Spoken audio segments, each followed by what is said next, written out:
Om Swastiastu, jumpa lagi dengan saya Cokoda Udiana Nindya Pemayun dalam studi penelitian lapangan berjudul Tutur-tutur Sang Garuda dalam Kebudayaan dan dalam Karya Seni. Hari ini kita akan melanjutkan tutur Sang Garuda masih di pahatan Candi Sukuh. Candi Sukuh adalah candi tertua di wilayah Nusantara yang berlokasi di Karanganyar. Candi Sukuh ini adalah candi yang unik yang masih dalam punden berundak. Saya didampingi oleh saudara saya dari Puri Klungkung yang sedang bertugas di Karanganyar bernama Cokoda Rai. Beliau asalnya dari Puri Klungkung, bertugas di Karanganyar mengantar saya untuk melihat Candi Sukuh. Adapun yang kita akan ulas adalah tentang tutur-tutur Sang Garuda pada motif atau pada pahatan Garuda yang berada di sebelah timur dari areal utama candi. Garuda yang saya maksud adalah Garuda dalam video ini. Adapun tahapan pembahasan berkaitan dengan pahatan patung Garuda yang ada di Candi Sukuh ini ada 3 tahap, yaitu tahap bagian muka, tahap bagian badan, dan tahap bagian bawah. Ya. Nah, adapun tahap bagian muka itu adalah dari ujung sayap dulu ya, sayap belakang itu terdiri dari 5 lembar sayap belakang, kemudian kepala berbentuk sebuah ketu dengan guratan-guratan pahatan yang sederhana dengan 1 garis, ya. Nah, selanjutnya dari segi mata yang ditampilkan itu masih bulatan sederhana ya, kemudian moncongnya adalah runcing dan ada hiasan di telinga. Ini di bagian muka. Kemudian berlanjut ke bagian badan atau bagian tengah ya. Atribut yang digunakan itu menggunakan atribut sebuah kalung yang terpahat juga di sana. Tidak digambarkan detail, hanya sebuah guratan-guratan ya, guratan-guratan dan sayap terlentang simetris ya, artinya terbuka simetris dengan badan seperti manusia, tangannya dibuat lurus simetris dan tidak ada jari ya, langsung ke ujung sayap mirip seperti sayap Garuda. Nah, di bagian badan ini ya terpola hiasan kain ya yang dibalut sederhana, kemudian hanya ada goresan 3 ya. Kemungkinan bahan atau alat yang digunakan itu adalah 1, 2 atau 3 alat ya, karena terlihat goresan-goresan garisnya dalam tuangan material itu hampir sama. Lanjut ke bagian bawah, badan kaki dibuat simetris dengan menyatunya badik ya. Kalau di Bali ini namanya tegil ya, tegil ayam, tegil kaki ayam ya, karena visualisasi di bagian bawah itu tergambar seperti kaki manusia ya, tapi jari-jarinya seperti jari seekor ayam ya. Tampak visual bahwa dirupakan seperti kaki ceker ayam yang ada tegilnya atau badik ya, sedang mencengkram 2 raksasa bersiluman menjadi bentukan gajah dan kura-kura raksasa. Kiri dan kanan itu mencengkram bentukan gajah ya dan kura-kura yang visualisasi dari siluman raksasa yang nantinya dalam kisah mitologis ini adalah dimakan oleh Sang Garuda.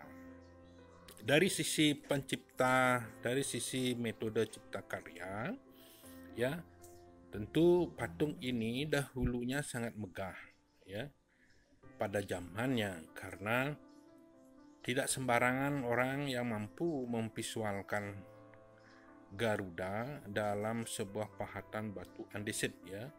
Batu yang sangat keras, tentu memerlukan tenaga dan pemikiran yang tinggi. Kita mencoba mengungkap bahwa bagaimana sih metode cipta kerjanya. Ya, tentu ada ritual atau konsentrasi daya cipta yang pertama, yang kedua memilih bahan dan meletakkannya, bagaimana bahan ini dicari, apakah di bawah bumi, dinaikkan ke atas atau digotong sampai ke puncak ini lalu dipahat, kemudian mulai bekerjanya apakah di areal ini atau suatu areal yang khusus, ya. Kemudian tahapan penyelesaiannya dilihat dari guratan-guratan atau hasil dari pahatan-pahatan yang terwujud, ya. Dan terakhir, kemungkinan ini patung ini digunakan untuk apa? Apakah untuk pemujaan atau untuk sebuah visualisasi, ya. Visualisasi yang jelas, sisa-sisa seperti pemujaan terhadap sebuah patung, ya, atau sebuah perwujudan yang berupa visualisasi binatang mitologi bersayap, ya. Bersayap itu masih kita lihat di Bali sebagai bentuk visualisasi ritus-ritus tentang pemujaan binatang yang bersayap ini.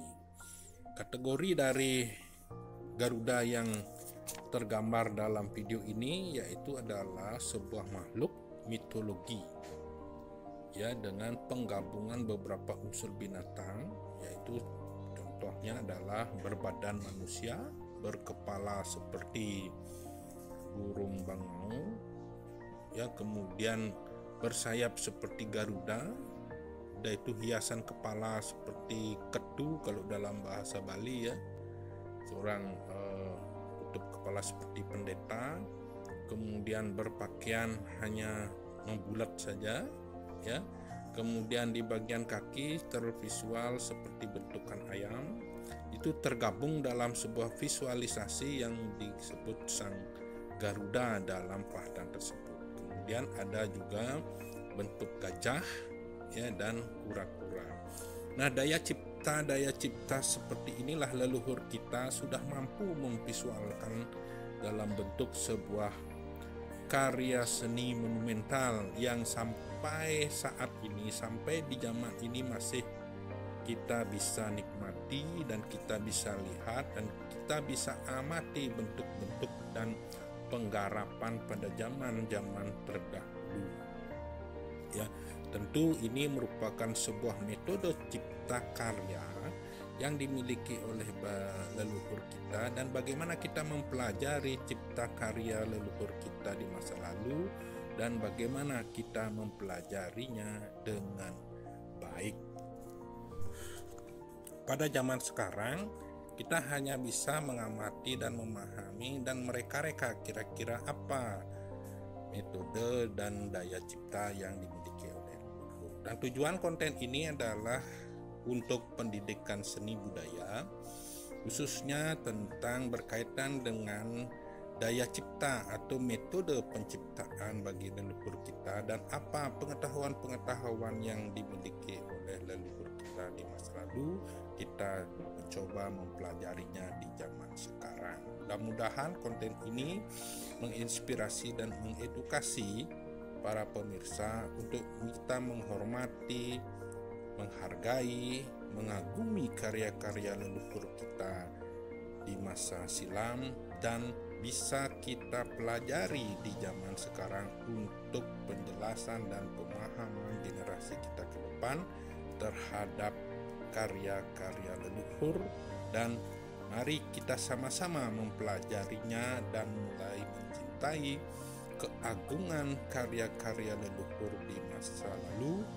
Kita beranjak dari Candi Sungkup ini, kemudian kita mengumpulkan data-data ini berkaitan dengan Sang Garuda yang dipakai sebagai lambang negara Indonesia yang kita cintai. Demikian yang bisa saya sampaikan. Mudah-mudahan konten video ini mengedukasi dan membangkitkan rasa percaya diri dan rasa cinta terhadap karya-karya agung leluhur kita di masa yang lalu, dan kita pelajari pengetahuan-pengetahuan tersebut di masa sekarang guna menyeimbangi pengetahuan kita. Demikian, terima kasih.